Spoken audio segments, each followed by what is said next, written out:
नमस्कार, आप देख रहे हैं बिहार न्यूज। दिन भर की तमाम बड़ी खबरों के साथ मैं शालिनी श्रीवास्तव। इस वक्त के बुलेटिन में खबरों में है बहुत कुछ, लेकिन देखते हैं पहले सुर्खियां। बिहार में मचे घमासान के बीच मुख्यमंत्री नीतीश कुमार राष्ट्रपति प्रणब मुखर्जी के सम्मान में आयोजित समारोह के लिए दिल्ली हुए रवाना। केंद्रीय राज्य मंत्री उपेंद्र कुशवाहा ने कहा है कि जीरो टॉलरेंस की बात करने वाले सीएम नीतीश कुमार के सिद्धांत उसी दिन समाप्त हो गए जिस दिन उन्होंने लालू प्रसाद के हाथ मिला लिए। भाजपा नेता सुशील कुमार मोदी ने सीएम नीतीश कुमार को अल्टीमेटम देते हुए कहा कि यदि तेजस्वी को बर्खास्त नहीं किया जाता है तो भाजपा करेगी आंदोलन। प्रदेश में मत्स्य पालन को बढ़ावा देने के लिए राजधानी पटना में हुआ कार्यशाला का आयोजन। और रोहतास के सासाराम में निर्माणाधीन पुल के धंस जाने से 2 मजदूरों की हुई मौत।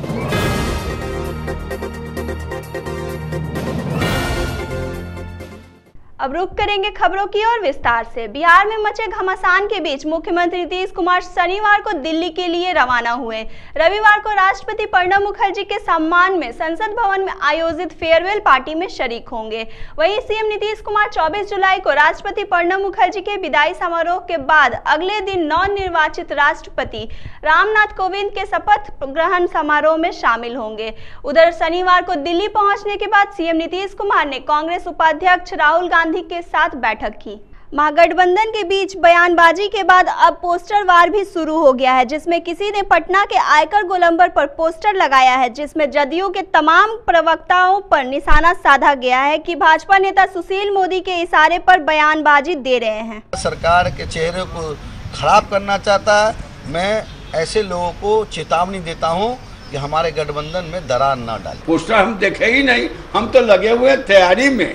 हम क्यों पोस्टर देखने जाए? हम तो तैयारी में लगे हुए हैं। हमारा कहीं भी दूसरे तरफ ध्यान नहीं जाता है। हम मोबाइल से पंचायत अध्यक्ष से बतिया रहे हैं। अब देखिए, ये पोस्टर वाली हरकत जिसने भी की है उनको बहुत बहुत धन्यवाद।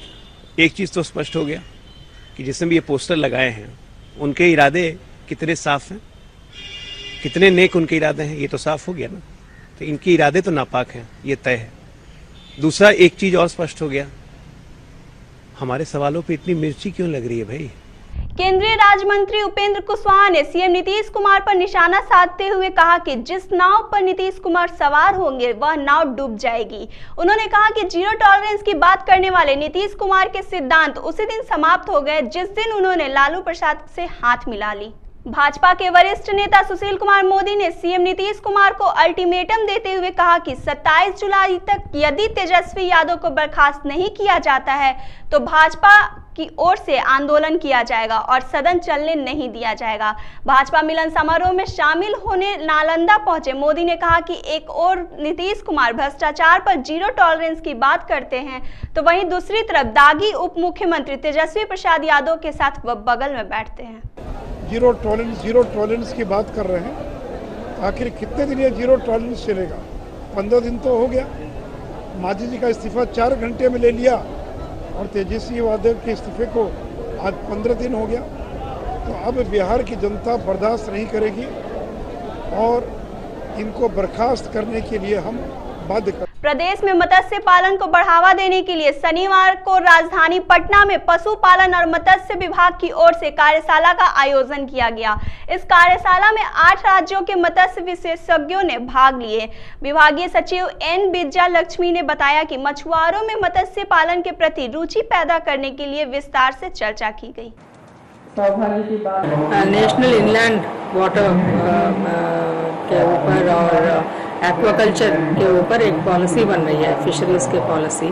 इससे बिहार को भी काफ़ी फायदा होगा और बिहार में कैसे हम और फिशरीज को आगे ले जा सकते हैं इसके बारे में भी विचार विमर्श होगा। और राजधानी पटना से जुड़ने वाले सभी सड़कें 4 लेन की होगी। इसके लिए सभी सड़कों पर 100 किलोमीटर तक 4 लेन किया जाएगा।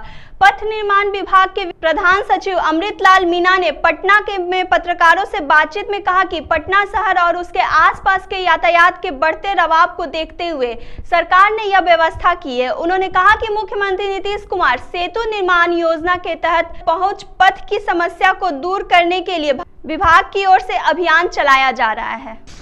क्षेत्र में अनेकों माननीय जनप्रतिनिधियों द्वारा ये मांग की जाती है कि जो अधिक यातायात वाले ग्रामीण सड़कें हैं उनको पथ निर्माण विभाग के अंतर्गत लिया जाए और उनका पथ निर्माण विभाग की सड़कों के रूप में अधिसूचना करके संधारण किया जाए। इस क्रम में सरकार ने एक नीति बनाई है कि किस नीति के तहत हम ग्रामीण कार्य विभाग या अन्य निकायों के पथों को पथ निर्माण विभाग के अधीन लेंगे। उस नीति में यह प्रावधान किया गया है कि ऐसे पथ जो 2 राष्ट्रीय उच्च पथों को जोड़ते हो या 2 राज्य उच्च पथों को जोड़ते हो या 1 राज्य उच्च पथ और 1 राष्ट्रीय उच्च पथ को जोड़ते हो या यातायात के दृष्टिकोण से बहुत ही उपयोगी पथ हो, इस तरह के कुछ नॉर्म्स बनाए गए हैं। पहलेजा से गंगा जल लेकर बोलबम के नारे के साथ गरीब स्थान मुजफ्फरपुर जाने वाले लाखों कांवरियों की भीड़ में एक कांवरियों की अलग ही पहचान दिखी। बोलबम की जगह भारत माता की जय और कंधे पर गौरवशाली तिरंगा लिए शेखर कुमार, जो कि बालू घाट मुजफ्फरपुर के ही रहने वाले, निकल पड़े हैं। अपनी इच्छा पूर्ति के लिए भोलेनाथ के जलाभिषेक का संकल्प लेकर शेखर की मंशा है कि उनके कांवर यात्रा से भोलेनाथ प्रसन्न हो और उनकी बहाली भारतीय सेना में हो जाए एवं वो बॉर्डर पर अपनी ही सेवा दे सके। तिरंगा बम का कहना है कि आए दिन अखबारों में सेना की खबरों के बारे में पढ़कर वे बॉर्डर पर अपनी सेवा देना चाहते हैं। बेगूसराय में ट्रैक्टर की ठोकर से बाजार समिति के एक गार्ड की मौत हो गई। घटना के बाद नाराज लोगों ने 100 को रखकर जमकर हंगामा किया। घटना मुफस्सिल थाना के बाजार समिति की है। बताया जाता है कि मटिहानी थाना के वार्ड नंबर 6 निवासी रणवीर कुमार बाजार समिति गेट पर गार्ड का काम करते थे। इसी दौरान ट्रैक्टर बाजार समिति के अंदर जा रहा था कि तभी ट्रैक्टर अनियंत्रित होकर गार्ड रणवीर कुमार को कुचल दिया। मौके पर ही रणवीर कुमार की मौत हो गई। पुलिस मौके पर पहुंचकर 100 को पोस्टमार्टम के लिए सदर अस्पताल भेज दिया है। ये गार्ड एक रणवीर सिंह जिनकी मृत्यु हुई है, 2 आदमी और थे वहाँ पर, एक और भी गार्ड थे, मिश्रा जी हैं और एक लोकल व्यक्ति, तीनों बैठे हुए थे। ट्रैक्टर एक उधर से गेट से क्रॉस किया और लगता है वो अपना कंट्रोल खो दिया और उधर ढलान है, उधर ट्रैक्टर लुढ़क गया। ड्राइवर, जैसा बताया जा रहा है, ड्राइवर उतर गया भाग के छोड़ चढ़ के, ब्रेक नहीं लगा पाया। 2 आदमी तो निकल लिए, भाग लिए और वो बेचारा फंस गया, लग गया। अररिया के सभा भवन में निगरानी समिति की बैठक अररिया के सांसद तस्लीम उद्दीन की अध्यक्षता में संपन्न हुई, जिसमें सभी विभाग के कार्यों पर चर्चा की गई। इस बैठक में स्वास्थ्य शिविर लगवाने, विकलांग जागरूकता शिविर लगवाने पर चर्चा की गई। बाल विकास के कार्यों एवं अस्पताल की देखरेख विषयों पर भी चर्चा की गई। अररिया जिला पदाधिकारी हिमांशु शर्मा, अररिया विधायक अविदुर रहमान सहित अन्य पदाधिकारी मौजूद थे। आरा से पटना जाना हो या पटना से आरा आना हो, इस क्रम में कोइलवर पुल के रास्ते जो परेशानियां यात्रियों, वाहन चालकों एवं आम लोगों को उठानी पड़ती थी, अब शायद लोग इससे बच सकेंगे, क्योंकि देर से ही सही लेकिन कोइलवर पुल के सोन नदी पर एक और पुल का निर्माण करने का रास्ता साफ हो चुका है। केंद्र सरकार के महत्वाकांक्षी योजना आरा पटना, आरा बक्सर 4 लेन व कोइलवर नदी पर प्रस्तावित 4 लेन पुल के निर्माण कार्य का उद्घाटन आरा सांसद RK सिंह नारियल फोड़कर कार्यक्रम की विस्तृत शुरुआत की। इस दौरान पुल निर्माण कंपनी के अधिकारी भी वहां मौजूद थे। शाहबाद वासियों के लिए बहुत बड़ा दिन, हमको याद है, अब पहले भी हम सुना करते थे, पिछले 3 वर्षों से तो हम लोग झेल रहे हैं। बीमार है, एम्बुलेंस पर है, PMCH पहुंचना है, 3 घंटे 4 घंटे से अटका हुआ है जाने, मर जाएगा कि बचेगा ये ईश्वर पर देखा। उनके कारण शादी होना है, मुहूर्त निकला जा रहा है, 4 घंटे 5 घंटे तक जाम है, लड़का भी और बाराती भी, या लड़का को पैदल अगर निकाल लिया उस बार तब है चलिए शनिवार को रोहतास के सासाराम में रेलवे का निर्माणाधीन पुल के धंस जाने से उसमें काम पर लगे एक मजदूर की मौत हो गई, जबकि दूसरा मजदूर पुल के पाए में फंसा हुआ था। घटना सासाराम रेलवे स्टेशन के पास गौछनी की है। बताया जाता है कि आरा सासाराम सड़क पर गौछनी में रेलवे का ओवरब्रिज बन रहा है, जिसमें निर्माण कार्य चल रही है। शनिवार को मजदूर काम से लगे थे कि उत्तर दिशा में पुल के लिए लगाए गए सेंटरिंग धंस गए तथा पुल का एक भाग दक्षिण की ओर फिसल कर 2 मजदूरों पर गिर गया, जिसमें एक की घटना स्थल पर ही मौत हो गई। स्टेशन अधीक्षक ने बताया कि रेस्क्यू जारी है।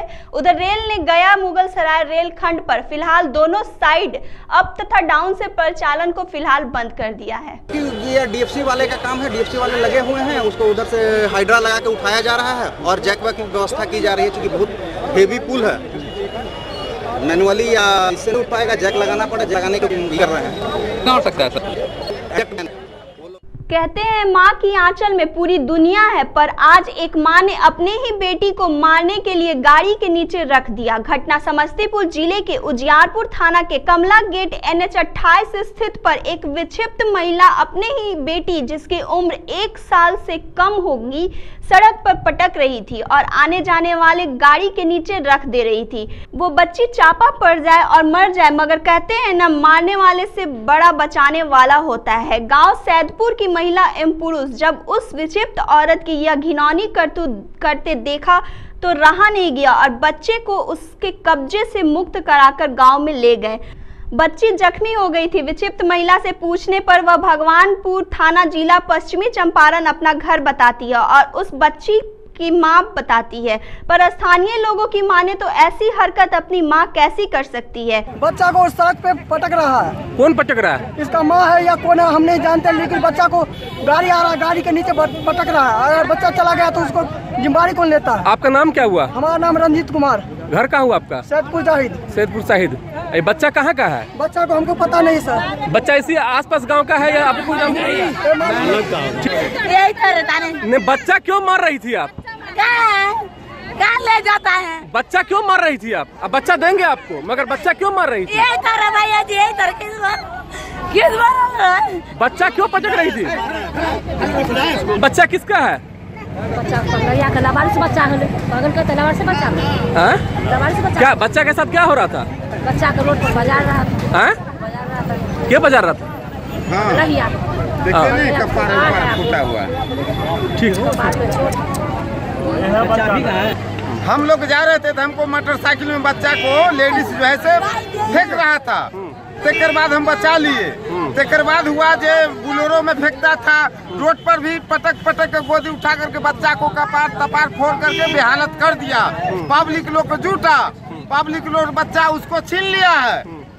आप न तेरे बताता उसको बच्चा नहीं है, अगर अपना बच्चा था दूध पिलाता पटकता नहीं। तो बच्चा को कहाँ सौंपिएगा आप लोग? बच्चा को सरकार को हासिल कराएंगे। सरकार को कराइएगा जी।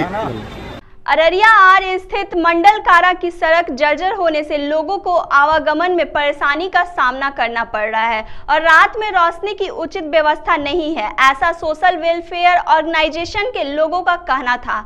इसी पर हमारे संवाददाता रवि राज ने अररिया स्थित मंडल कारावास के पास का जायजा लिया। जब इस ओर हमारे कैमरे की नजर पड़ी तो कई जगह रोड पर गड्ढे देखने को मिली तो कई जगह सड़क टूटी हुई थी। मुख्य मार्ग से जेल तक जाने वाली रोड कच्ची थी। कई जगह बारिश के कारण जल जमाव देखने को मिली।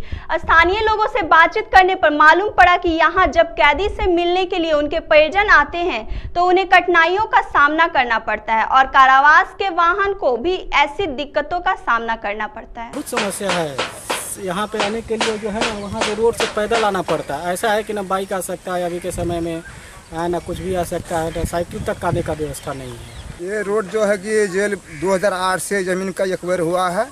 एक्वायर के बावजूद ये जिला कलेक्टर जो भी है, अधिकारी जो भी है, अभी तक ये रोड का ध्यान नहीं दे रहा है, क्योंकि यहाँ पर जो है कि और रास्ता है और ये जंगल की तरह है और रास्ता के लिए पब्लिक को मैंने गाड़ी पलटी करना पड़ता है। दूसरी तरफ रास्ता नहीं है, रहने का यहाँ साधन नहीं है। आवागमन में क्या परेशानी हो रही है? दिक्कत हो रहा है सर। यहाँ पर पानी जब बारिश हो जाते हैं तो यहाँ बहुत दिक्कत होते हैं। पब्लिक को साइड खेत होके जाना पड़ता है बहुत दिक्कत होता है, नहीं तो यहाँ मोटरसाइकिल लगाते हैं, टेम्पो लगा के जाते हैं पैदल पानी से चल के। हाजीपुर में सावन हरियाली महोत्सव के मौके पर महिलाओं ने जमकर ठुमके लगाए। फिल्मी गीतों के धुन पर सैकड़ों महिलाओं ने अपनी मोहक नृत्य से खूब समा बांधा और जमकर मस्ती और डांस का दौर चलाई।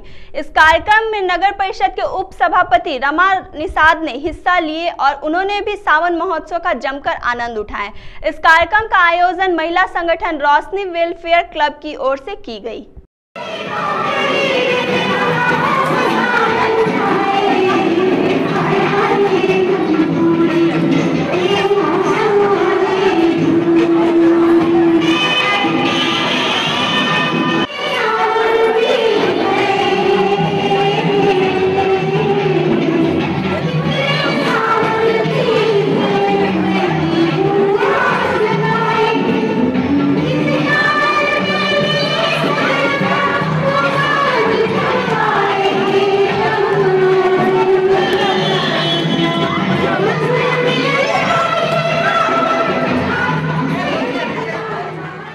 इस वक्त के बुलेटिन में बस इतना ही। मुझे और मेरी टीम को दे इजाजत। नमस्कार।